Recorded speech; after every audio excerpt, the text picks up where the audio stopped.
Greetings, everyone. Pete Pardo here from Sea of Tranquility. Welcome to another edition of Ranking the Albums. Today we're going to take a look at the studio catalog of beloved Canadian proggers Saga, a band who here in the U.S., never really a big band. Okay, they had a couple of early albums that sold pretty well, one big hit, but then they kind of like faded from the spotlight here in the States. Always popular in Canada, massive in Germany and parts of Europe, but a long-standing band. They got a lot of albums, 22 studio albums to be exact. I thought I had every single one of them, but there's a couple that I'm missing. I've heard all of them because I've been listening to Saga for a long, long time. So I'll talk about some of the ones. I'll mention the ones that I don't have, but I'll show you all the ones that I do. Like I said, 22 albums, big catalog. Pretty high quality throughout. I think this is one of those bands that started off really, really strong. And then as kind of like the 80s started to wear on to the early 90s, they kind of deviated from their core sound a little bit, trying to kind of fit in with a lot of changing musical climates, right? But then they got back to the basics yet again, and they've released like a series of really strong albums up until, a few years ago that they're hard to kind of separate because they're all really, really good, all right? And all just, classic sounding Saga albums. And, it's led by the charismatic, unique-sounding voice of Michael Sadler, who appeared on every one of these albums except for one. He left the band for a brief period of time and then came back strong, and the band have been firing on all cylinders since. Like I said, I don't really know what the future of Saga holds, but if they continue to put out new music and play live shows, hey, bring it on, because a great band. I had the opportunity to see them once, and spectacular. Got the great guitar work of Ian Crichton, however he says his name. Spectacular guitar player, one of the unsung guitar heroes. Molten, metallic, heavy riffing, blistering solos, very percussive style. Really good player. So I'm going to start off with my least favorite, move all the way up to my favorite. Like I said, there's so many of these. I'm not going to talk a lot about each one of them, but kind of if you're new to Saga or really only have a couple albums, this might be a good introduction to check out other parts of their catalog, right? So first of all, an album that I do not have from 1997's Pleasure and the Pain. All right, this is right around the time period before I think they really started to get back to serious Saga business of kind of going with their core sound. Pleasure and the Pain, not terrible, not great. Some memorable stuff on there, but it's just kind of light. They went for a period where some of their releases just kind of really lacked the bite of classic and more modern Saga stuff. That's one of them. That's number 22. Coming in at number 21, another one I do not have. Not a big fan of it. It's Steel Umbrellas. Okay. At this point in time, a couple of these albums right in the mid to latter 90s, you had some outside writers coming in, starting a couple covers here and there. Just, kind of Saga just kind of derailed a little bit from what they do best. Great album, great album cover, some catchy tunes, very slick album. Like I said, I'm not a huge fan. It's not terrible by any means. Next up, this one I do have. This is 1989, Beginner's Guide to Throwing Shapes. Probably one of my least favorite covers on a Saga album. Because if you know this band at all, you know that most of their album covers or CD covers are pretty damn spectacular. This is thumbs down for that right there. How Do I Look? Starting All Over is a very good song. Probably the best song on here. The 90s, Scarecrow is good. Waiting in the Wings, some decent tracks. All right, not a bad album. Clearly not one of their best. Next up, a very hard one to find. This is, I believe, on a different major. They got signed to a major label deal. They released one album that didn't last too long, obviously. And this album is long out of print on CD. It's Wildest Dreams from 1987. Again, fairly slick album. A lot of this stuff you could say is kind of slick. The Saga are a very different sort of prog band from like your Genesis and your Yes and, King Crimson, all that kind of stuff. A lot of kind of modern sounding synths. They were very much a product of the 80s. Very unique vocals, very kind of charming vocals, quirky vocals, like a lot of metallic, almost metal type guitar riffs and solos, but, multiple synthesizers going at the same time, a lot of time in unison with the guitars. Very different sounding band. Very, very unique, different sounding band. So Wildest Dreams, 1987, comes in at number 18. Number 17, The Security of Illusion. All right. Again, not a very good cover. You'll see as we kind of go through the catalog what I mean by these last two that I've shown you. Just deviating from the tried and true formula of a Saga album, which has spectacular artwork, with all the insects and stuff like that. But, Mind Over Matter is probably the most memorable song on here. That's a very good song. Again, a lot of tracks. Alone Again Tonight, a very slick album. And again, this is from 1993. So as you can see, I'm kind of down on a lot of their material from the 90s. I think that their 80s stuff is spectacular for the most part, and all their 2000 and up stuff is just really, really good. But, in the 90s, some spotty material here and there. Next up, where are we up to? Number 17. I'm going to go with 2009's The Human Condition. This is the one and only album with Rob Moretti on lead vocals, replacing Michael Sadler for a brief period of time. There he is right in the forefront. Not a bad album. My problem with this album, I think this is a pretty catchy album. There's some good songs on here. This is a little less proggy Saga, a little more kind of hard rock and metal stuff going on here. Some good pop hooks, as always, in this band, but I'm missing something. And that something is Michael Sadler. But, some Step Inside is a really good song. The title track is really good. Avalon, some good tracks on here. It's an enjoyable album. When it came out, a lot of people were kind of down on it because no Michael Sadler, no Saga. You know how it goes with that, right? But I was listening to this quite a bit when it came out, and I dig it. It's a good album. It's just not quite the same, right? And obviously that was a very short-lived lineup. Mr. Sadler was back in the band before you know it. All right, number 16, going to go with 2004's Network. Again, a lot of the next bunch of albums are all their 2000 albums, all really strong. Very hard to kind of differentiate between them because they're all really, really solid.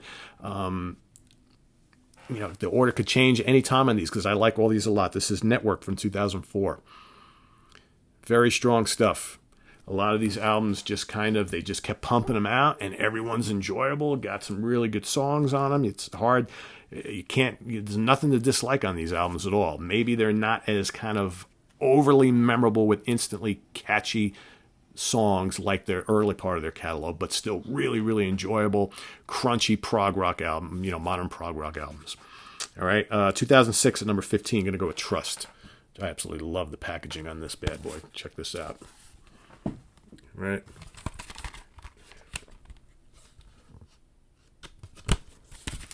So many good songs on here. I'm Okay, really cool. Time to Play, My Friend. Very strong album. Where else? Where are we up to now? Number 14, Saga City from 2014. This was the last thing they put out, so it's been a while. So here we've got two CDs here, one CD of all new material, the other a bunch of re-recorded hits. All right, Let It Slide, very good song. What else? Go With the Flow. Doesn't Matter Who You Are, that's a good one. Strong album, cool album cover, as a lot of these are. All right, going back to 2012, number 13, 2020. This, if I remember correctly, in that year was, I believe, in my top 10 favorite releases of that year, if I'm not mistaken. Strong stuff. 6 Feet Under. Top-notch track. All right. Spin It Again. Another really good one. Ball and Chain, Lost for Words, Show and Tell. A lot of really good guitar work from Ian on this album, as in a lot of these albums. He has, like I said, a very, very underrated player that, most people don't know about. Just spectacular. And great tone. And a lot of these 2000s era albums he is up front and center. If you like your prog rock with big, beefy, metallic riffing and blazing solos, battling the synths, you got to check these albums out. I'm telling you, you're missing out if you haven't. From 2003, we're going to go number 12, Full Circle. Another very strong album. Cool cover. As a lot of these, you're going to see a lot of ones coming up really good. I do want to mention, because I haven't yet, so this band has done, since their inception, a very cool thing. They decided very early on that they were going to infiltrate their albums. Every album, pretty much, most of them anyway, have a song that's part of an overall concept called the chapters. Okay, they're all into like this science fiction kind of storyline thing. So like every album has like a chapter of this long concept piece that the band has created over the years. So you'll get on a lot of these albums, you'll get one of the chapters, right? And then what they did a bunch of years ago is what they did was they played live the entire chapter storyline. So they took all those songs off of all these albums that were part of this chapter storyline and played them all in order. Very cool concept. Who's ever done anything like that before, right? So the reason I noticed that, because there are a lot of these albums, you get these songs, parts of the chapters, right? So here you got chapter 9 and 13 from this storyline. You got Remember When and Uncle Albert's Eyes, right? Also, you got chapter 10, Not This Way. The One is a great song. Follow Me is a great song. So it's, again, very cool concept. I wanted to make sure I mentioned that on the show, because how can you talk about Saga and not mention that, right? Next up, where are we at? Number 11, House of Cards. Another very cool album cover. I believe there's more chapter stuff on here, right? Yeah, you got chapter 11, Ashes to Ashes. You've got chapter 15, We'll Meet Again. You got a very cool instrumental called Watching the Clock. Killer tune. God Knows, The Runaway, always there. Excellent album. Number 11. Number 10, going to go 2007's 10,000 Days. Another album that I listened to quite a bit when it first came out. Very enjoyable stuff here. What do you got on here? All sorts of good stuff. Sideways, Can't You See Me Now? A lot of great tracks, top to bottom, really strong. Number 9, we're going to go to 1985's Behavior. Kind of a slick album, but a good one with some really good tracks on it. Listen to Your Heart. Take a Chance is a very cool tune. How Do I Know? That's a great song. How Do I Know? Check that out. Go on YouTube. Check that out if you haven't listened to it. What else? You Are the Night. Again, it's the mid-'80s, so you obviously know that all the changing the things that are going on in music affecting Saga as well, trying to sell some records, and it's kind of a poppy album, but it's really strong, and it's got a lot of really strong tracks, great vocal harmonies, as always, from that band, but, still a lot of cool synth work and guitar licks and all that kind of stuff. So, fun stuff. Where are we? Number 9, right? Yes. Number 9, we're going to go with Marathon from 2003. More cool album cover art. More chapter stuff, right? Streets of Gold, chapter 14. Chapter 12 is on here as well. You Know, I Know. Worlds Apart. Chapter 16, of course, Worlds Apart. Title of another song, of another album, I should say. Also, you got the title track, Marathon, is really good. Breathing Lessons, Hands Up. More metallic, proggy Saga right there. Number 7. So this, kind of a weird choice in this list, but I'm going to include it. So they originally had recorded an album prior to their debut called Phase 1, but they never released it. They wound up actually releasing their self-titled album instead. So this album called Phase 1 kind of went on the shelf for many years, but then in, 1998, they actually did go ahead and release it. I believe this was like a fan club only thing, but SPV later released it officially. So here you have some like early versions of songs that were on the first album, as well as some other assorted odds and ends. Half the Time, Old Man, Hangman. You got You're Not Alone, which is a great song by them on a follow-up album. Okay, you got Mouse in the Maze, another notable Saga tune in its early incarnation. Hot to Cold, Don't Bother. Good stuff. Early Saga is great Saga, I always say. Where are we now? Number 6, 1995. One of the albums from the 90s of theirs that I really, really love, Generation 13. It's their concept album. It's basically a whole storyline made up of like a million different short tracks. Really good stuff. This album came out a couple years too late. This would have come out right around the time of Operation Mindcrime and what have you. Would have done big business. But in the mid-90s, really not anybody was listening to Saga. But this is a very good return to form for the band. Very adventurous. I dig it a lot. Good concept album. One of those ones, whenever we talk about the great concept albums of all time, right, especially in prog and metal, I always seem to forget that one. It's so good. Really good. Number 5, 1983's Heads or Tails. Excellent release here. This one did fairly well for them. Of course, you got the incredible The Flyer. I'm the flyer.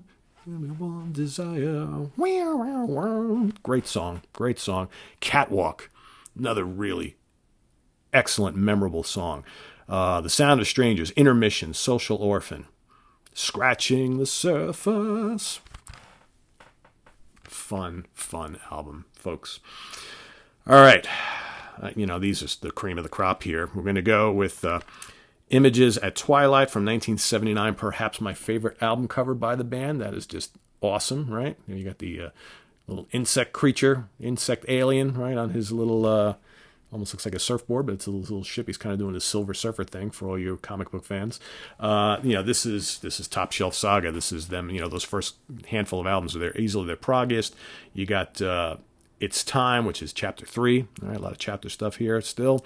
See Them Smile, Slow Motion, You're Not Alone. Easily a top 10 Saga song of all time. You got Take It or Leave It. You got Images, chapter 1. That's where it starts. Hot to Cold, and of course the incredible Mouse and a Maze, another top 10 Saga song. Really proggy, really memorable, but again, plenty rockin'. Killer album. All right, next up, 1980s, Silent Night. Another fantastic top-shelf Saga album containing some of my favorite tunes of all time. Don't Be Late, which is chapter 2. Don't Be Late, another top 10 Saga song. It's got Careful Will You Step, easily one of my favorite Saga songs. It's so futuristic sounding. It's got the vocoder going on there and the heavy riffs and the little amazing little lead fills and things like that. Memorable chorus. What's It Gonna Be? Time to Go. Chapter 7, Too Much to Lose, The Incredible Compromise. Memorable stuff. This band is so different than any of their prog band. So different. All right, the top two were kind of hard to choose. I debated flip-flopping these, but they're both amazing, but I had to put them in some kind of order. So I'm going to go with their debut from 1978, self-titled Saga. Hard to beat this album, right? Got How Long, you got the incredible Humble Stance. No, you gotta go. It's a song that probably has been played at every single Saga concert since the beginning of time. Climbing the Ladder, great song, another amazing song. Will It Be You, another Chapters tune. The incredible Perfectionist, right? Give Him the Money, give Him the Money, another great song.